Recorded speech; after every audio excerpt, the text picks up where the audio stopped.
Good evening, fellow Tikash merchants. It's my hope that we are doing fine today. My name is Amos, and I'll be a trainer today under the Tikash Soko program. So, Tikash Soko is an amazing app that has been brought to us by the developers to help us transform our biasharas and, of course, make them digital. Why make them digital? Because digital biashara is actually the future of business because the world is headed in one direction and the direction is north. And that direction is the direction of artificial intelligence integration in the business space. So once we integrate artificial intelligence into our businesses, of course, it brings what we refer to as efficiency. And of course, when we have efficiency in our businesses, then we stand high chances to make even greater profits. So allow me to start this session by, of course, speaking to the service vendors because this session is all about service vendors. Hii session ni yetu watu tunaoffer services. Like kama wewe hauzi kitu yenye ni physical, like mtu anakuja kwa shop yako, you do what you do, for example the nail art and so on, na anaenda home anakuachia pesa, then you are the person that this session is for. It is for service vendors. However, the settings we're going to learn how to make will still apply to the product vendors. So pia wewe kama ni mtu wa product, this session has you catered for. So let us learn and journey together and see how we can get the most out of Soko. Why get the most? Because we cannot get all out of Soko. Like Soko has so many advantages. We just can get the most that we can out of this platform and see how, of course, tunaweza manage service listings zetu and of course the online bookings na availability na time slots na opening hours. So we see how we can manage that, because to manage that, then we stand high chances of course, benefiting from the fact that our biasharas are going digital. So let us journey together in this session. So I'm sharing my app with you. In my app, I'm on the business side of the app. And of course, under the business side, I'm in one shop called the Aura Shoe. But now, this Aura Shoe is not a service kind of shop. What do I need to do? I just need to switch. Remember, this platform allows you to own more than one shop. So unaweza kuwa na shop zaidi ya moja under the same app. So this app is an amazing platform. It's generally one of the other advantages amongst many of this platform. The fact that you can own more than one biashara in one platform. How do I switch? Taguza zile icons ziko hapo juu. Hapo tu kwa the Aura Shoe, there are icons there. Those are the ones I touch. So niende kwa the Aura Nails. This is now a service kind of shop. The fact that switching takes just half a second is what again I like about the app. The fact that hata hukai ungoji, it just stands. It takes you to the other shop. Under this shop, there are a number of things I just want us to observe together. Iko cash balance, of course, the rotary tickets. The performance today is showing that haiko poa, it's still zero. The transactions made by this shop are zero. The orders are zero. It has served also zero customers by default, because hizo vitu zikiwa zero, then shop imeserve zero customers. Hapa kwa upcoming bookings ndio mi nataka tuende. Tukiguza hii option ya upcoming bookings, this screen shows up. Hiyo screen ina show up. Ikishow up, inaniletea option ya kuweka phone number na pin, but of course hiyo ni option ya kulogin, but because I've already logged in, then ina bypass, inanileta kwa provider dashboard. Ikinileta hapa kwa provider dashboard, there are a number of things that I want you to view. Under the provider dashboard, this is where tunaweza manage bookings and business. So hapa ndio tunaweza manage bookings and business venye inapia.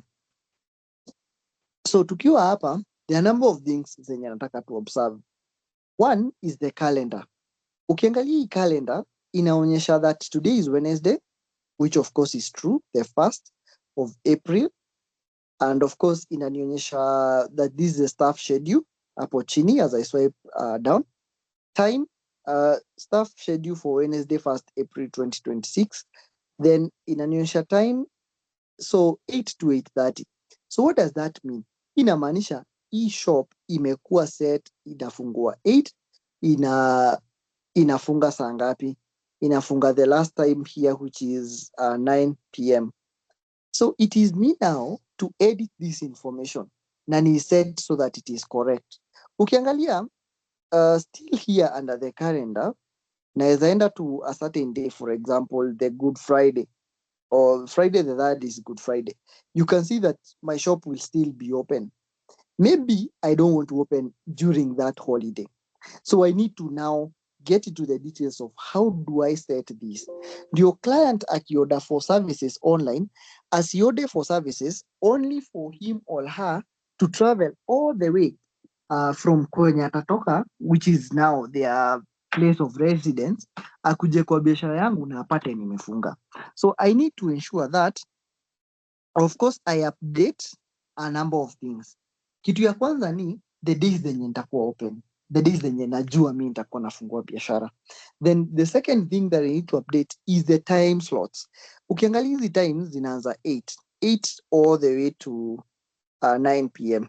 So hii imesetiwa up by the app automatically. Remember, something happens when you starting the app for the very first time, or when you're starting a shop for the very first time. Hii app huwa inakusaidia kufix the shop, set up the shop through the AI integration. So the AI integration has viewed many similar businesses online na inaona that they operate from 8 to 9, but yours can be unique. Maybe wewe unafunganga hata 11 p.m. na maybe wewe unafunguanga hata 7 a.m. So you need to update that, ndio client ajue akienda kubook for service that you are open at that given time. Another thing that I would want us to have a look at is how can we be able to manage the services listing, So services listing ziko hapo, besides the booking kuna services. Nikiguza services, then of course unaona the service listings zenye ziko hapa. So how do you manage these ones? You can manage them by editing them or deleting them or even adding a service. Of course, the way you will deal with this part is similar to the way in which tulideal na hizi services when we were fixing the shop on Monday. There is a very special session that we did on Monday that we called Fix Your Shop and Prices. The session is still there on YouTube. You can get to watch it anytime, because now when it is there on YouTube, unaweza watch anytime na uweze kujua venye unaweza edit. However, we will highlight how you can be able to do this. So I feel we should start with this one before we go to how we edit the time and the dates when we are open. So to edit a service, utaguza the pen option. For example, the nail treatment. Naweza taka kui-edit, nitaguza the option of the pen. Then of course, I just change maybe the name. Nail treatment. I can call it classic nail treatment.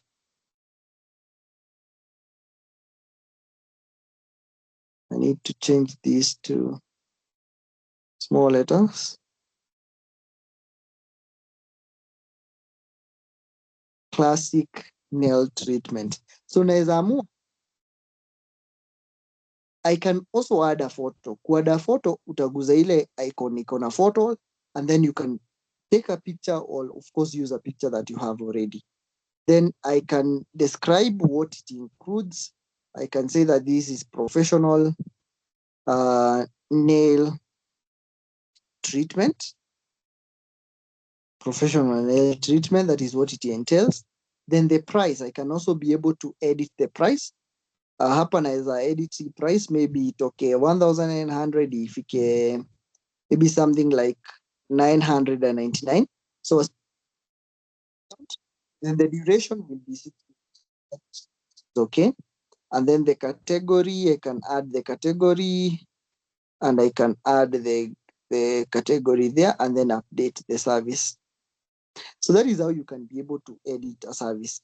Ukiangalia hiyo service isha change, inajita now the classic nail treatment, and of course the price has changed from 1900 to of course 999, and there is just one photo because we didn't add a photo.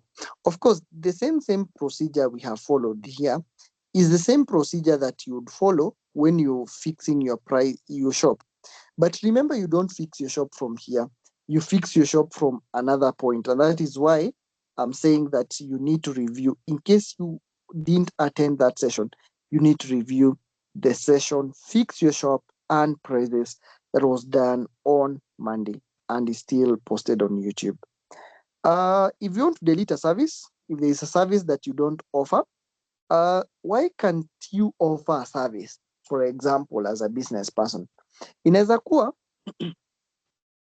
mtu mwenye alikuwa anafanya hiyo nail art ametoka kwa shop yako or no longer operate in your shop. Mtu mwenye amekuwa akifanya, for example, the stick on manicure ametoka kwa shop yako, so that means you're no longer offering that service. Instead of having customers come wanabook hiyo services na wanakuja wanapata you're not offering it, you can decide to remove it online kabisa. How do you do that? Press the delete button. The delete button is the one in red. So nikiguza hiyo delete, then it will ask me, are you sure you want to delete? Then I say delete. So then that service will be deleted automatically and will not appear again. So that is how you can be able to, of course, manage services listing. So you can be able to manage the services that have been listed for your shop or under your shop online in that manner. So now allow me to go to the second option, where now we get to, of course,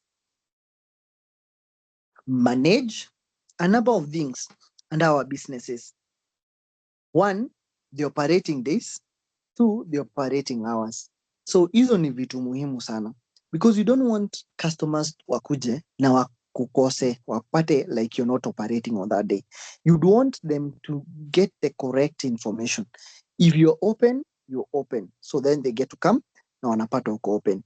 If you're not open, then it should indicate so online, ndio customers asikuja and then anapata your shop is closed. So how do you update that information? Nitarudi nyuma. Rudi nyuma nitoke kwa provider dashboard, nitakuja pale juu kabisa place we have the business logo icon. That is the place that I'll tap. Nikiguza hiyo the business logo icon, of course it takes me now to the Aura Nails. The Aura Nails and you're the name of the business. Of course unaweza ona the professional logo of the business. It gives me the option of switching to personal profile, which I'll not do. Then inanipea option ya switching to business profile, which I'll not do. But there is this option of business info. And this is what I just want us to have a look at pole pole pamoja. Business info.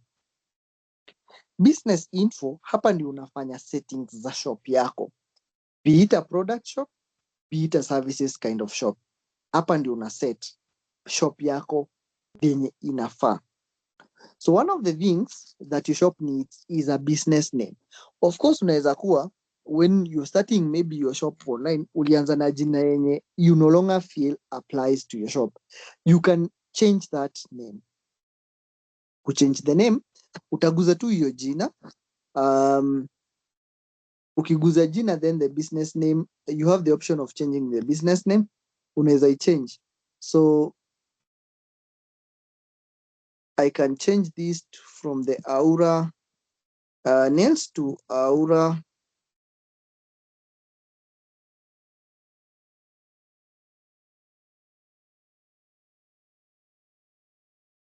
Nail Services. Aura Nail Services. So I've changed the name from the Aura Nail to Aura Nails Services. So unaweza change jina ya shop yako anytime. Na ukichange, you press on save. Ukipress on save, then of course utaona inaapia hapo. Then I go back to the same business info. Now the Aura Nails Services is the name of the shop. How many photos are there? Easy photos ni photo ile ikona the professional business logo. Remember, one of the advantages we have kept on talking about hii app is the fact that it gives you a professional logo free of charge, a professional logo that you don't get to pay for it. So that is what the photo is all about. Yenye unaona iko hapo is just one. Then the location of the shop. The location is very important for a services kind of shop, because remember, customers watakuwa wanakuja kwa shop yako wanataka uwafanyie a certain kind of thing. Maybe anakuja anataka umtengeneze nails, mwingine anakuja anataka umtengeneze something like nywele or something of the sort. So if you don't set the correct location, what happens ni huyu customer atapotea njia. Akipotea njia, ana lose trust na biashara yako, anaacha order for services or to book for services from your shop. So how do you set this? Utaguza hiyo location. Nikiguza hii location, then of course unaona it shows me the location of the shop. Hii shop is set to be Nakuru. But if I have moved and I've changed the location of the business to Nairobi, then how do I do that? Nitaguza hii option iko na map hapo chini imejiandika Nakuru. Then nikuje kwa map, because already niko Nakuru and I want to move out of Nakuru, I will shrink the map. Kushrink the map, unatumia kucha mbili, una bring the map together, like unakaa ni kama unairudisha pamoja, so that you make the map smaller. So make the map smaller, then I'll be able to now see that I've moved from all those places, na nitaweza kuona the map of my country the way it is. Unaona, inanionyesha that this is Kenya now because nimeipress pamoja kabisa. So it just shows me that this is Kenya. Of course, now once I see the map of Kenya, naweza tafuta penye Nairobi iko. So Nairobi is almost there, inakwanga around this place. So, and of course, I'll be able to, I can see that this is Bahati. I want to go to Nairobi.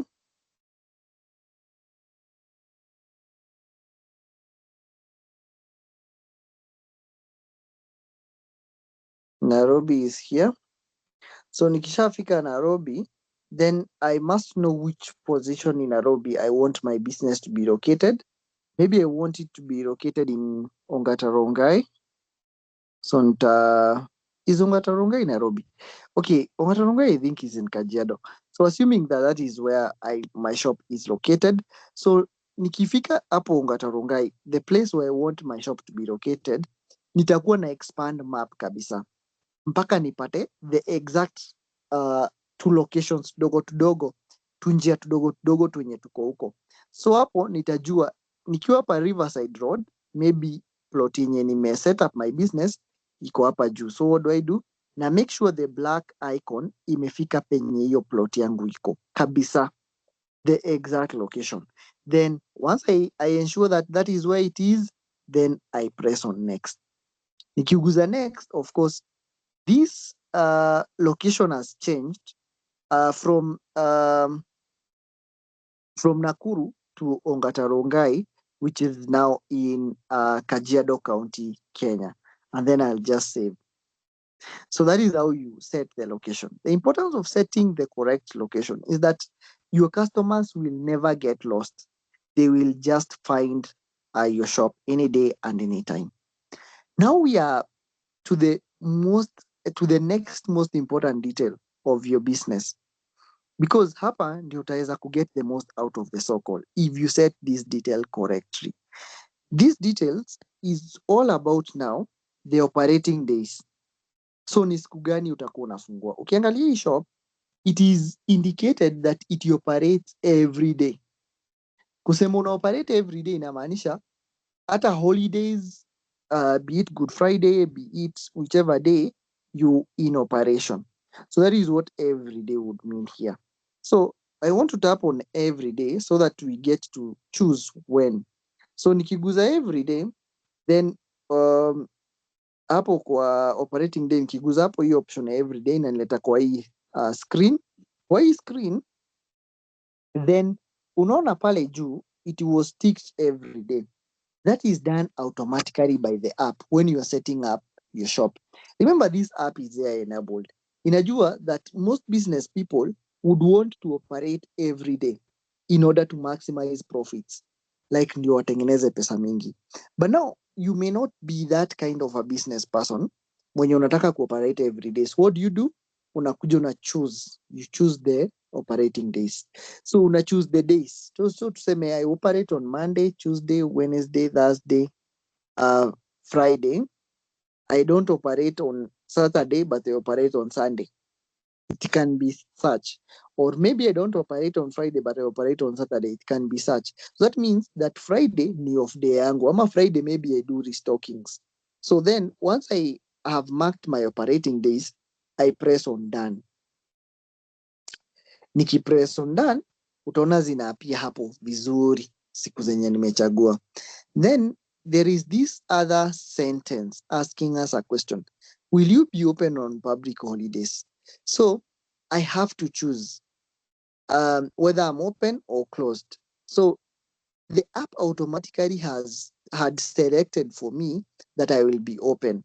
But now I just want to press the option of choose. Like I can choose when closed, sorry. You can choose to close or choose to be open. But the most important thing ni to choose the option choose, which is the third and final option there. Ukiguza choose inamaanisha that you're deciding which public holiday utakuwa unafungua and which public holiday utakuwa unafunga. So for example, naweza sema nitakuwa nafungua Easter Monday, but I want Good Friday to be purposely blocked so that tuone itaapiaje pale kwa side ya calendar. Then I also want to be open on New Year's Day, on Labor Day, Madaraka Day, on Moi Day, and Utamaduni Day, and Mashujaa Day, and Jamhuri Day. So tuseme I just want to be open on those days, then I just press on done. Unaona hizo siku zinaapia hapo, and then I just save. Nikisave you information, then the next thing I need to come to after I've dealt with the operating days ni mambo ya operating hours. Operating hours ni masaa yenye utakuwa unafanya job. Like, will you be open all the time? There are some days and sometimes zenye utakuwa open. So nitaguza hapa kwa operating hours. Operating hours nitaguza hapa. Then on Monday utaona inaniletea I'm open from 8 to 9 p.m. So I'm the one to choose or to edit the operating hours. Maybe on Monday nitakuwa nafungua 7. So nitakuja niguze hiyo 8 am. Nikiguza hiyo 8 am, then it brings me the time here so that I can just set. So it was 8, tuseme nataka kufungua 7 am. Okay. Na nifunge saa ngapi? Nifunge 7 p.m. Then I just want to work for those few hours. Una make sure that ume choose pia option ya AM na PM vizuri, like that. So that shop now operates from 7 a.m. to 7 p.m. On Tuesdays, tuseme nimeamua na nitakuwa nafungua on Tuesdays at 6 a.m. So that is done to about 7 p.m. pia. So ni hivyo tu. So you go editing this for each and every day. So utaedit kwa kila siku, be it Wednesday, be it Tuesday. So because today is Wednesday, let us also edit Wednesday and see. Assuming that it is opening at 12. 12 is so early. At 8, 9 a.m. and closing at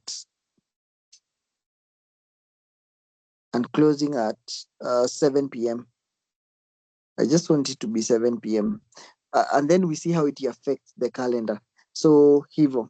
So ikikuja nikiset hivyo, then nitakuja ni set pia for public holidays on the time I'll be opening and the time I'll be closing. Then once I do that, I'll just save this information. This information now directly affects the booking section. Affect aje? I just want us to go to the booking section and see how it has been affected. So I'll just move back. Move back. Tulisema bookings unaiona just below today's performance, you have the upcoming bookings. That is where I'll tap.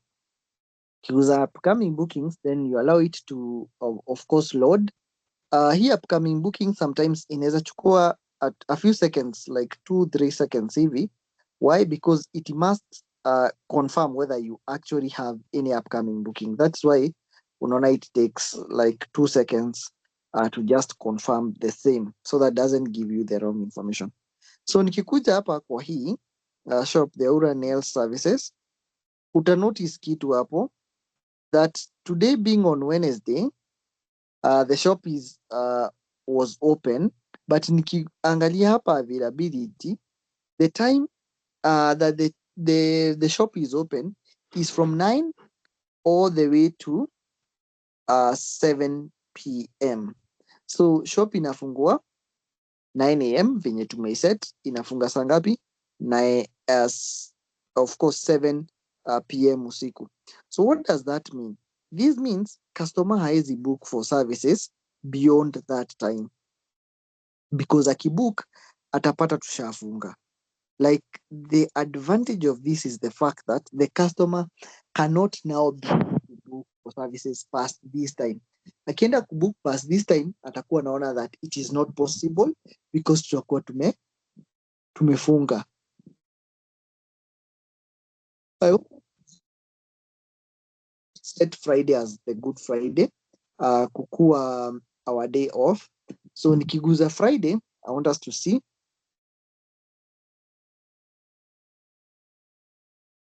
Friday we are available from 8 to 17. Okay, allow me to just go back and check whether we did set Friday is supposed to be Good Friday. I think I'm correct there. Was it Friday or Monday that we said we are not operating? It was Friday. Yeah, it was Friday. Yes, the Friday we did set as the Good Friday that we are not operating. Yes, shows the times that we are supposed to be open. But bearing in mind that that day on the calendar is a Good Friday, then the shop online will not allow people to book for that day, because it will be showing that for that day our shop is closed. And that is how we as service vendors can get benefit more from the Tcash Soko, by ensuring that we have set our shops correctly. We have set, of course, the availability, the time slots, and the opening hours, and also the closing hours. Remember, how to set 2 opening hours peke yake. Utaset pia at what time are you closing the shop, so that a customer does not book kukuja kwa shop yako at midnight.